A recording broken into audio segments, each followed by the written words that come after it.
Takýto drsný anonym dostala do schránky matka dvoch maloletých detí z Bratislavy. Pritom 6-ročného syna Maťka a 4-ročnú dcérku Dominiku nevidela vyše roka. Deti zobral jej manžel a zrejme sa s nimi ukrýva v zahraničí. Ako prvá o tom informovala televízia Markíza.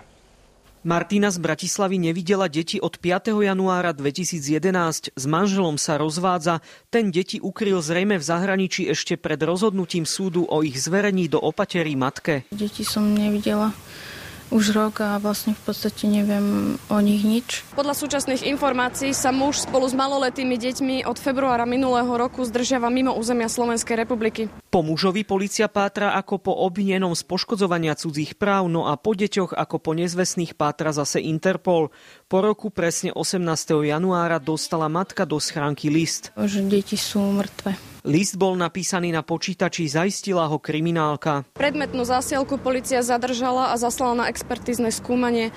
Po doručení výsledkov z odboru daktyloskopie a biológie rozhodneme o ďalšom postupe. Polícia nevyhlásila po deťoch mimoriadne pátranie ani nezačala trestné stíhanie v súvislosti s anonymom, aj keď deti môžu byť v ohrození života. Podľa mňa slovenská polícia nekoná. Po deťoch polícia pátra ako po nezvestných a po 32-ročnom mužovi ako po obvinenom. Manžela ani deti polícia po roku nevypátrala. Matka vyzýva všetkých divákov, ktorí majú akékoľvek informácie o jej deťoch, aby sa s ňou skontaktovali prostredníctvom jej internetovej stránky. Je to hrozné. Každý deň myslím, každú chvíľu, každú sekundu na nich. Richard Boliešik, televízia Joj. Včera sme hovorili